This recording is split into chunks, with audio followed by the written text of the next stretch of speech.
Hey, what's up, y'all? Classic Kev back with another episode. Honestly, y'all, it's probably the most important episode yet. All right, y'all. So as always, it's Wednesday. Y'all get to pick the video on Wednesday. So let's see what we got.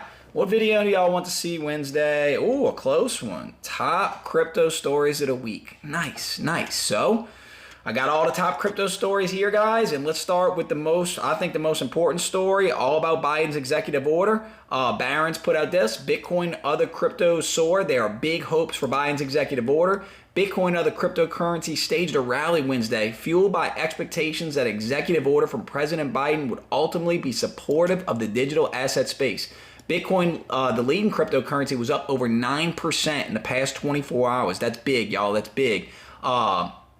Up to above 42,000 according to CoinDesk, and even Ethereum was up sharply, climbing 7% up to 2750. So yeah, guys, so Biden's executive order leaked, and it wasn't necessarily all good for crypto, but anytime legislation or regulation comes out and it's not negative about crypto, neutral is a positive. Tie goes to the crypto industry, right, y'all? So anyway, y'all, I have the executive order here, and I'm actually going to read it and kind of give y'all my thoughts on it. So let's go ahead and get started. Unless you got, if you got the attention span of a moth, I suggest just closing this video and going to watch TikTok or something.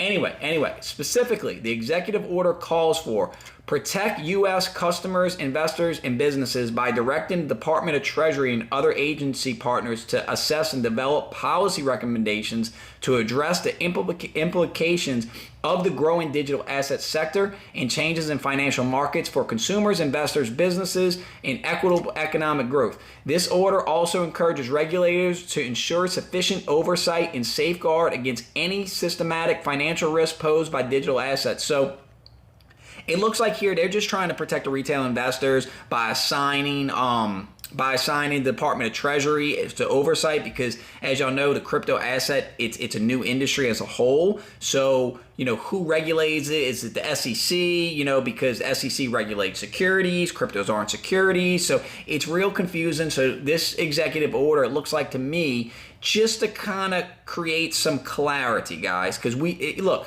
As a crypto investor, y'all, we need clarity, right? I'm not saying regulation's always bad or always good, but positive regulation is what the markets needed. If you want institutional investors to come put serious money in, there needs to be some type of oversight. Okay, the next bullet point: protect U.S. and global financial stability and mitigate systematic risk. By encouraging the Financial Stability Oversight Council to identify and mitigate economy-wide financial risks posed by digital assets and to develop appropriate policy recommendations to address any regulatory gaps. So again, guys, this is just creating government oversight, creating committees to basically protect retail investors such as myself. The next, mitigate the illicit financial and national security risks posed by the illicit use of digital assets by directing an unprecedented focus on coordinated action across all relevant U.S. government agencies to mitigate these risks. It also directs agencies to work with our allies and partners to ensure international framework capabilities and partnerships to align in response to risk. Hey guys, I mean, this is all positive to me so far. I mean, let me know what y'all think in the comments. But so far, nothing but, just kind of, hey, creating the rules of the game, right? Creating oversight committees. Promote U.S. leadership in technology and economic competitiveness to reinforce U.S. leadership in the global financial system by directing the Department of Commerce to work across the U.S. government and establish a framework to drive U.S. competitiveness and leadership in leveraging of digital asset technologies. This framework will serve as a foundation for agencies to integrate that as a priority into their policy, research and development, and operational approach to digital assets. So again, guys, sounds like our government's finally starting to realize that we don't want to be left behind in the crypto race, right? Other countries are embracing it. Other countries are positively using their government regulation to bring in crypto innovation. So it sounds like from this is exactly what they're doing. Promote equitable access to safe and affordable financial services by affirming the critical need for safe and affordable and accessible financial services as a U.S. national interest that must inform our approach to digital asset innovation, including disparate impact risks such as safe access, especially important for communities that have long had insufficient access to financial services. The Secretary of Treasury, working with all relevant agencies, will provide a report on the future of money and payment systems to include implications for economic growth, financial growth, and inclusion, national security, to the extent which technology innovation may influence the future. So yeah, guys, so look, I come from a background, I owned an ATM company, and I can tell you right now that a majority of this country is underbanked. So there's parts of the city, there's parts of the country that in challenging economic areas, they just don't have access to banks. There's not enough banks. They're underbanked. That's why you see so many standalone ATM companies to assist with that. So this, again, guys, just government oversight to make sure that that is a priority, right? Support technology advances and ensure responsible development and use of digital assets by directing the U.S. government to take concrete steps to study and support technological advances in the responsible development, design, and implementation of digital asset systems while prioritizing privacy, security, combating illicit exploitation, and reducing negative climate impacts. So this is real interesting. What I took from this is the climate impacts, because, guys, I got a little graph right here that's pretty interesting, and it shows the carbon emissions of Bitcoin compared to other industries. So if you really want to talk about climate impact, guys, tumble dryers, the dryers in your house as a whole, use more, emit more CO2 than the Bitcoin industry, the gold industry, the global banking system. So all of these, the aviation industry, I guess you could argue that's a necessary evil of carbon emissions, but I mean, come on, guys. Air conditioners, data centers. So there's so many. I mean, guys, think about Las Vegas. Look at Las Vegas Strip. So if we want to talk about energy and CO2 emissions, why don't we talk about stuff like that, right? Instead of Bitcoin. So again, guys,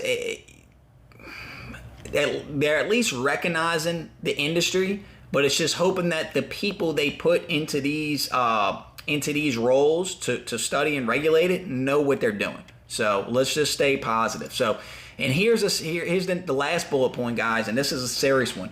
Explore a U.S. central bank digital currency by placing urgency on research and development of a potential United States CBDC should issuance be deemed in the national interest. The order directs the U.S. government to assess the technological infrastructure and capacity needs for a potential U.S. CBDC in a manner that protects American interests. The order also encourages the Federal Reserve to continue its research, development, and assess efforts for U.S. CBDC, including development of a plan, a broader U.S. government action in support of their work. This effort prioritizes U.S. participation in a multi-country experimentation that ensures U.S. leadership internationally to promote CBDC development that is considered with the U.S. priorities and democratic values. This administration will continue to work across agencies with Congress to establish policies that guard against risk and guide responsible innovation with our allies and partners to develop aligned international capabilities that respond to national security risks, and with the private sector to study and support technological advances in the digital assets. All right, so this last one's a doozy, y'all, because it talks about the implementation of a CBDC. And guys, I'm sure most of you watching this, if you made it this far in the video, we are against central bank digital currencies. A central bank digital currency literally goes against all the principles of what Bitcoin and cryptocurrency are. But let's just face reality. In the not so distant future, we will see a central bank digital currency. And why that is worrisome for people like me and people like you is that look what happened in Canada. Look how quick the government, people disagree with the government, and boom, now they have access to turn you off from banking, right? Or, who knows what else, block you from the financial systems, right? For disagreeing with the government. So we definitely want to watch this. I think that at this point, due to inflation, the dollar as we see it now, it's pretty much done. I mean, look at this chart I got here, guys. Dylan LeClaire, who's a great follow on Twitter, he posted the monthly 12-month inflation rate in the United States from January 2021 to 2022. And guys, it's just constantly going higher, so you're seeing it at the pumps, right? That's part of inflation. You're seeing it, home prices skyrocket. You're seeing goods and services skyrocket. And guys, look, it's going to keep happening. It's almost like the ice is breaking. You know, in the cartoons, they show the ice and it's got the cracks in it and then everybody falls through. That's kind of where we're at with inflation right now, and the cracks are just getting too much. And then once we get into hyperinflation, you're not going to be able to afford, you know, we're going to become a society of renters, because who's going to be able to afford a house?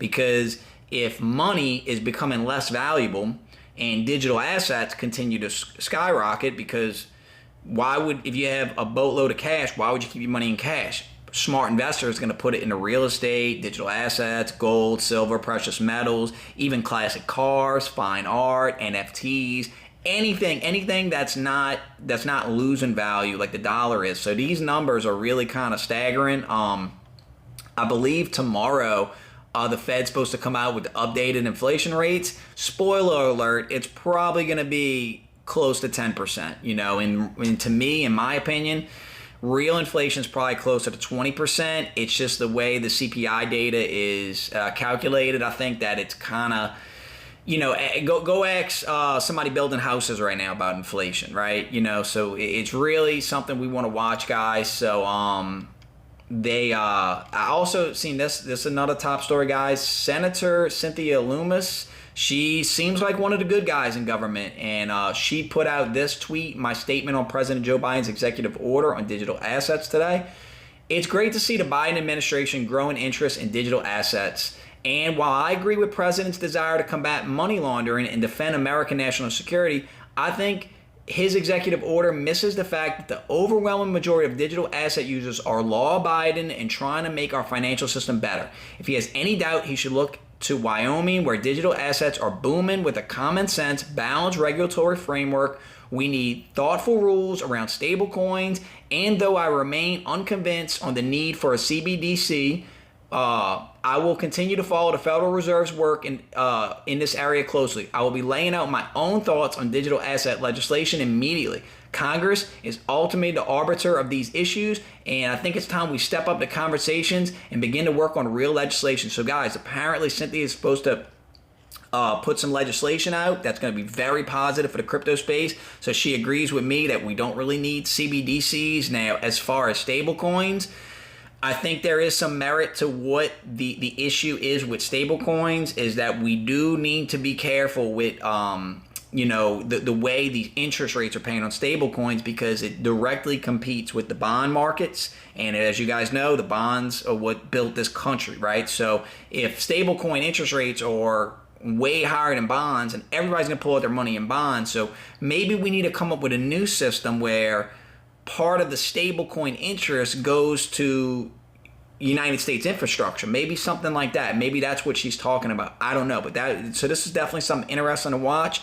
And it's, again, guys, it's always good to see good people in Congress that are pro crypto, right? Because if you made it this far in the video, you know crypto is the future. So also, guys, this was a huge story I ran across. Lawsuit reveals JP Morgan owns critical Ethereum infrastructure. JP Morgan owns critical Ethereum infrastructure. So one of the largest banks, and keep in mind, these JP Morgan type, these Wall Street types, these are the same people who told you Bitcoin, Ethereum, crypto was a Ponzi scheme, it was fool's gold, it wasn't going to be around, and they own infrastructure. See, guys, while all this FUD, all this news, bad news comes out, they're buying it up. The smart money's buying it up. And these little dips scare out retail investors, and the big money keeps buying. That's how the rich get richer, y'all. Another top story, guys, and I love seeing this. I love seeing that this is the beauty of Web3. Jake Paul exposed as a $2.2 million crypto scammer. An investigation has linked Jake Paul to a series of dodgy crypto projects and promotions. CoffeeZilla has exposed Jake Paul's connection to Yummy and MILF and revealed profits he made. The YouTuber also had his own inspired project. So basically what this is saying, guys, is through Web3, a lot of, you know, your wallet address, while your wallet address is just a string of numbers, your wallet address actually can be linked to a person, meaning that if Jake Paul holds an NFT and he shows that, hey, this is my NFT, and we can see on chain that that wallet address bought that NFT, now we know what Jake Paul's wallet is. So we're able to see money coming to him to promote sketchy projects. Now, did Jake Paul know that these projects were scams? I don't know. But again, guys, in the Web3 world, everything will come out. You're seeing constantly big celebrities and athletes getting exposed for promoting scams. This is, I hate to say it, this is kind of business as usual for a lot of big names. That's how they make a living, by promoting stuff in the Web 2 world. But there was never a lot of recourse because we didn't have this Web 3 technology. Now we do. So going into the Web 3 world, a lot of these Web 2 guys, they're gonna, Jake Paul, who I consider the upper echelon of Web 2, social media, whatever you want to call them, they might not make it in the Web 3 world because, guys, your reputation's everything. And by participating in scams like this, people don't forget. And I think going forward, who's going to support anything he's a part of, right? So anyway, so let's go. Again, guys, more positive news. Again, talking about on-chain analytics. The third largest Bitcoin whale buys Bitcoin worth $28 million at 38.4K. So was this the bottom? The third largest Bitcoin whale remains an unknown entity that hasn't been identified, although some speculate that it might be a cold wallet for an exchange that doesn't actively support this thesis. So, guys, so we can see the on-chain data. This wallet bought $28 million worth of Bitcoin. So hopefully that's a bottom indicator. I don't know. So, let me see what else we got. All right, y'all. Dubai initiates crypto law, establishes independent authority for oversight. The future belongs to whoever designs it, Dubai said. So this is important, guys, because what we're witnessing right here is what's called game theory, where these other countries are, the legacy systems like it the way it is, right? The big banks, they love the system as it is. But as other countries start to adopt the technology and innovate the technology, they're going to become economic superpowers, right? So it's like the new space race, guys. We're in the cryptocurrency, crypto assets, Bitcoin. This is the new financial race. This is the new space race. And what we're going to see is more countries adopting this technology because they're going to want the innovation. They're going to want the big money, the big companies to come there. So we're going to see a global world become a global financial markets competing with each other. That's good for people like me and you. Remember that. Also, another real big news. So, South Korea, listen, guys, I'm not a geopolitical expert. I don't know much about South Korea, but it seems that they are a very free country, and it seems that they have really embraced not just Bitcoin cryptocurrencies, but NFTs as well. It seems that as far as the way technology goes, they are really further ahead than other developed nations. So this story came out, conservative candidate, not even going to say his name, wins South Korea's presidential election. Yoon defeated his liberal opponent in a contest which cryptocurrency issues were usually prominent. So now we have the South Korean president as a pro-crypto guy. That is awesome. Anyway, y'all, I'm Classic Kev. If you made it this far in the video, leave me a rocket ship emoji in the comments. And guys, don't forget to enter my contest on Twitter. We're giving away a free Ellie Gonzalez NFT. Anyway, y'all, I'm Classic Kev. If you made this far in the video, thank you so much for watching. I'm out. Peace.